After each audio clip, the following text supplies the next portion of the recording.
Mummy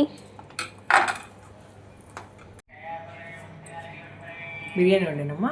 వద్దమ్మా, mutton రాగి సంగటి ఉండవా? ఓకే.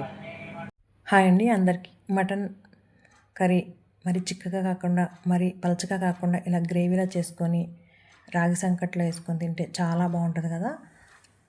మటన్ కర్రీ రాగి సంకటి కాంబినేషన్ చాలా బాగుంటుంది. ఒక మిక్సీ జార్ తీసుకొని అల్లం, వెల్లుల్లి, ఇలాచి, లవంగ, చెక్క వేసి మెత్తగా మిక్సీ పట్టుకొని ఒక పక్కన పెట్టుకోవాలి. కుక్కర్ పెట్టుకొని ఆయిల్ వేసుకొని సాజీరా, బిర్యానీ ఆకు వేగిన తర్వాత 2 ఉల్లిపాయలు కట్ చేసుకొని వేసుకొని వేపుకోవాలి. అవి వేగుతున్నప్పుడు 3 పచ్చిమిర్చి కూడా వేసి వేపుకోవాలి. ఇలా ఒకసారి కలుపుకొని వేపుకున్న తర్వాత వీటిని పసుపు, ఉప్పు ఒకసారి కలుపుకొని ఇలా ఎర్రగా వేగిన ఉల్లిపాయల్లోకి 2 స్పూన్లు అల్లం వెల్లుల్లి పేస్ట్ వేసుకొని ఒకసారి కలుపుకొని ముందుగా కడిగి పెట్టుకున్న మటన్ వేసుకోవాలి. మటన్ వేసిన తర్వాత మటన్ ముక్కలకి అల్లం వెల్లుల్లి పేస్ట్, ఉప్పు బాగా పట్టేలా కలుపుకొని ఒక 5 నిమిషాలు మగ్గించి 2 టమాటాలు మిక్సీలో పట్టుకొని ఆ ప్యూరీని కూడా వేసి ఉడికించాలి. మరొక 5 నిమిషాలు మగ్గిన తర్వాత కారం, ధనియా పౌడర్, 1 గ్లాసు వాటర్ వేసుకొని కుక్కర్కి మూత పెట్టుకొని విజిల్స్ వేయించాలి. 3 విజిల్స్ వచ్చిన తర్వాత ఆఫ్ చేసి మూత తీసి గ్యాస్ వెలిగించి ఇలా ముక్క మెత్తబడిందని అనుకున్న తర్వాత మనం ఉడికే పులుసుని బట్టి చిక్కగా కాకుండా పలచగా కాకుండా చూసుకొని సరిపోద్ది అనుకున్నప్పుడు మటన్ మసాలా వేసుకొని ఒకసారి కలుపుకొని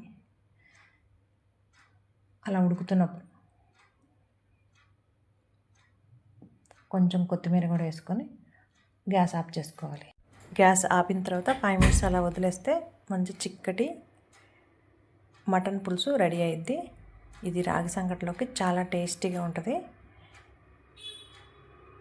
రాగి సంకటి నేను ఎలా చేసుకుంటానంటే 1/4 కప్పు బియ్యం తీసుకొని 2 గంటల ముందు నానబెట్టుకొని గ్యాస్ మీద పెట్టుకొని మెత్తగా ఉడికించుకుంటానండి. 1/4 కప్పు బియ్యానికి ఉడుకుతున్నప్పుడు ఇలా వాటర్ ఇలా ఉన్నప్పుడు మెత్తగా ఉడికిందని ఒకసారి తీసి చూసుకున్న తర్వాత మెత్తగా ఉడికిన తర్వాత 2 కప్పుల రాగి పిండి వేసుకొని మూత పెట్టేసుకుంటాను. ఆ ఆవిరికి రాగి పిండి మెత్తబడి రాగి సంగటి చాలా టేస్ట్గా ఉంటుంది. ఇలా ఉడికిన తర్వాత రాగి పిండి మొత్తం కలిసేలాగా బాగా గరిటెతో ఆపకుండా ఒక 5 నిమిషాలు తిప్పితే బాగా కలిసిపోద్ది. పొడి పిండి అన్నది లేకుండా బాగా అలా తిప్పుతూనే ఉండాలి. అంతా కలిసి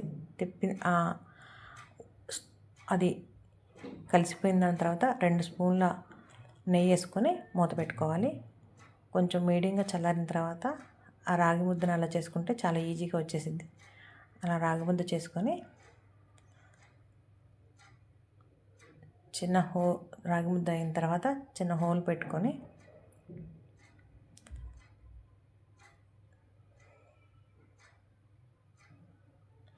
మటన్ కర్రీ వేసుకొని తింటే చాలా టేస్ట్గా ఉంటుంది. నచ్చితే లైక్ చేయండి, సబ్స్క్రైబ్ చేయండి.